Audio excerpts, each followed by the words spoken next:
by 40 points to 6. Yeah, Mark's been threatening to go down to Coventry for a year now, so I'm glad he's finally bit the bullet and gone. Yeah, it sounds like he had a good time. Everyone does, don't they, when you finally get along to games? I think that's what Rugby League does to you. It gives you you do have a good time. It's infectious, so you want to go and watch more of it, no matter what the level or the quality of the teams on display. Absolutely.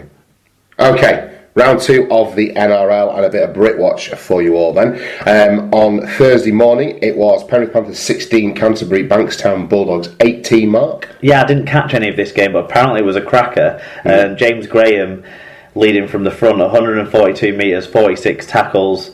That's an impressive number for the NRL. It's up there as one of the highest tackle counts of the round. And he's really showing his side the way this year, early doors. Okay, Brisbane Broncos were 25 points to 10 winners over the New Zealand Warriors. Yeah, and unfortunately Greg Eden lost his place, but Jack Reed came back into the side, and the slowest and palest man in Brisbane scored a try and grabbed 110 metres, making Roger Tuivasa-Sheck look like nothing of the apparently $700,000. You got to give Jack Reed credit though.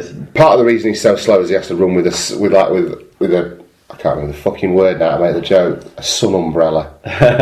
Parasol. Thank you, parasol. An umbrella for the sun. Yeah, a parasol to keep himself from setting on fire. Corey Oates, who's been playing well in the World Club Series game against Wigan and then in round 1 as well, went off injured in this game. Could be out for quite a while. Right. If Miranda isn't fit, that opens the door for Eden to get another gig pretty quickly, which is good from his point of view, which we like to see. Absolutely. Canberra Raiders won by a drop goal over the Sydney Roosters, 21 points to 20. Yeah, fucking serves them right. Dropping Joe. Bunch of dicks. Yeah, but my boy Elliott played well. But anyway, do you know what they did do though? They put our new favourite NRL player Latrell Mitchell to fullback. Fantastic. And he played really well at fullback, as we would have expected him to after we saw him in the 9s. Yeah. Gropey Groperson was put in the centres and looked a bit more comfortable, to be fair. Just a shit like you rapist. Yeah.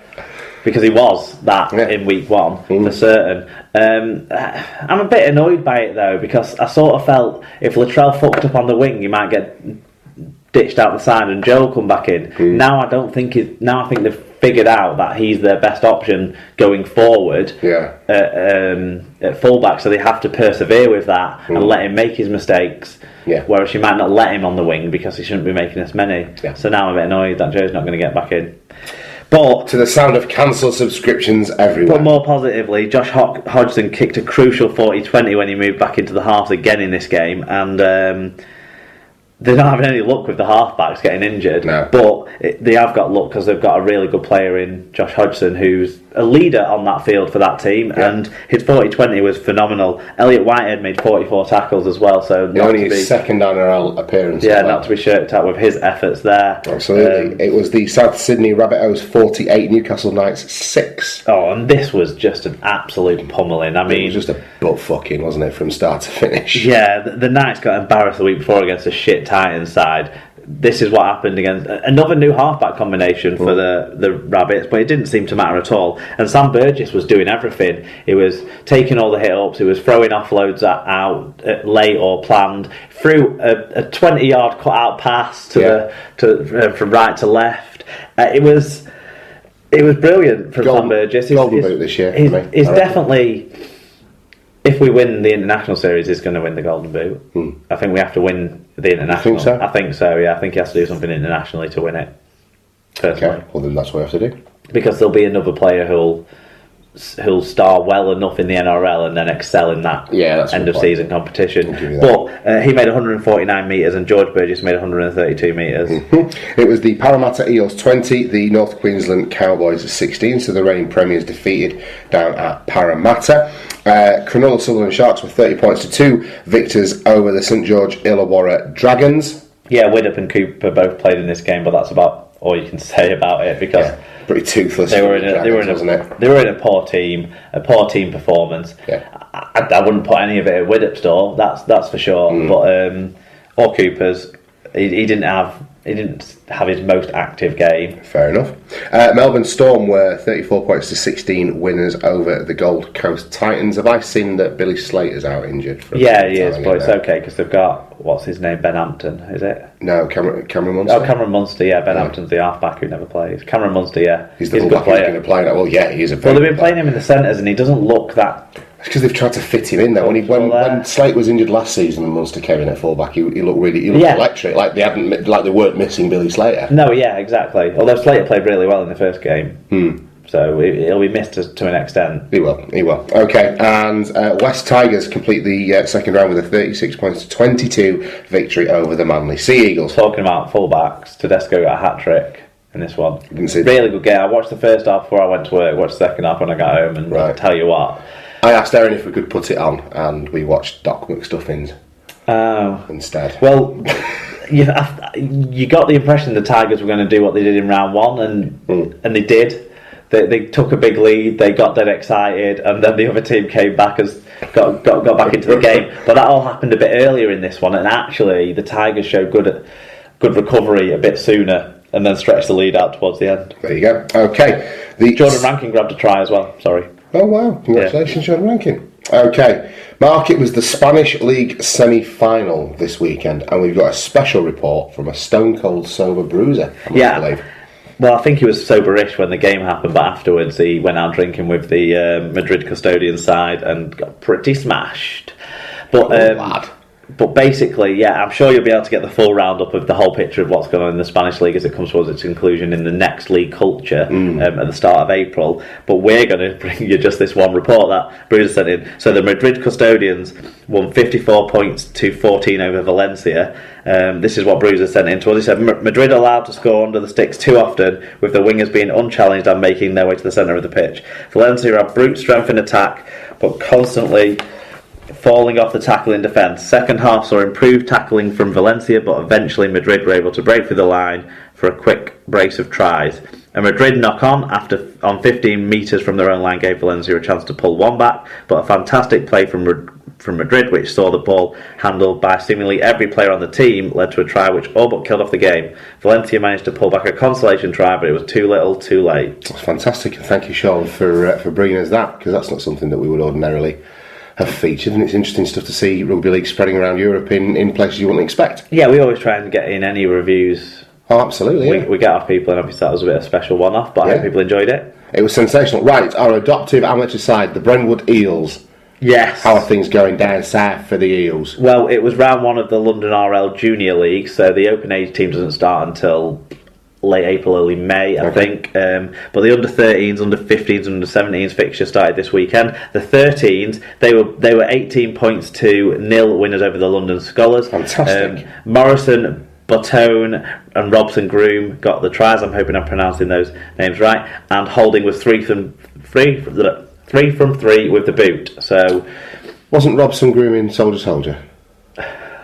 That's good shout. Thanks. There's a joke that the under-13s at the Brentwood Eels are going to get. What the fuck's that boy on about? Let's hope they're not listening to that bit either, Tom. They get worse at school. They live down south. They live in Brentwood. They're probably happy just not to get stabbed.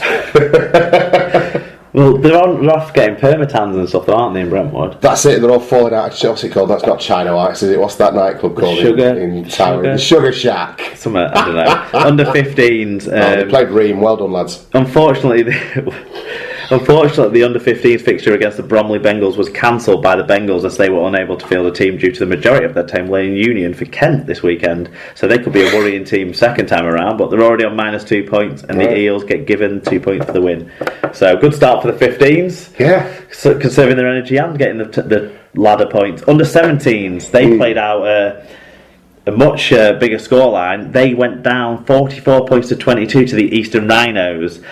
Eels under-17s coach Mark Baker said, "First run out of the season for the under-17s, some great rugby played by both sides, but we were beaten by a stronger side today. Lots to work on, but the makings of a good team." Fantastic. And Rhinos under-17s head coach Peter Lemarquand said, the winner of least Rugby League name for a Rugby League coach ever. The third said, Anyway, Peter Marquand said the game. I hope Aaron doesn't think my piss taking is any way a sign that he shouldn't be contributing every week. No, I love it. Yeah, no, we're big.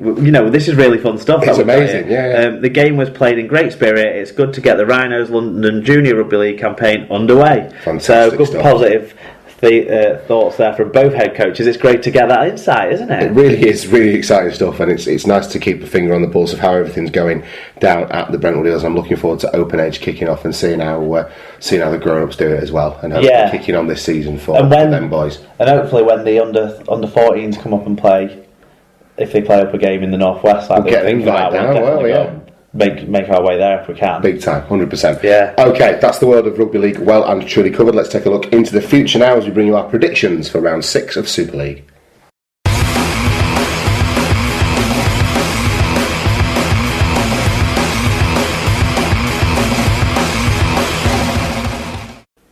Okay, Mark, so round 6 of Super League kicks off this weekend with 2 of the form sides in the division taking each other on at the DW Stadium. Your Wigan Warriors take on the free-scoring and exciting Widnes Vikings. Can you see a way for Wigan to win this? Of course I can.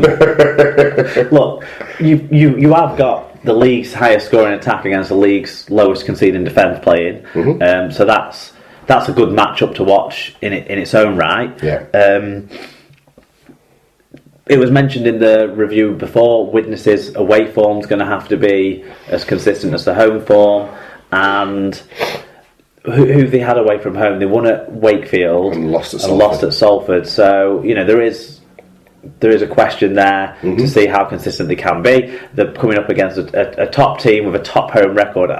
It's well over 20 games. It's getting close to 30 games, Super League games, unbeaten at home for Wigan.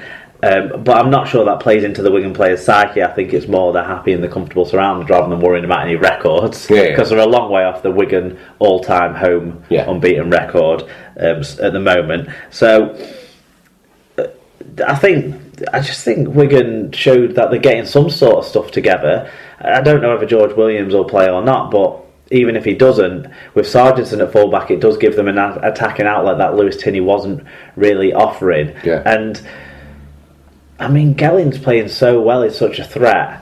The wingers look to be back to some sort of form, and the pack is dominant. And if the pack can get on top of the Widnes pack, you've got to wonder if the backs will get that same sort of space. It really depends on how Wigan start the game, on how many they can win by. If they can put some sort of energy sapping performance in like they did on the Leeds team. But then on the flip side, Widnes are playing so well that Wigan have got to have the wits about them to stop these breaks from deep, this free-flowing movements, these ad-libbed plays, this great entertaining stuff that Widnes are throwing out there.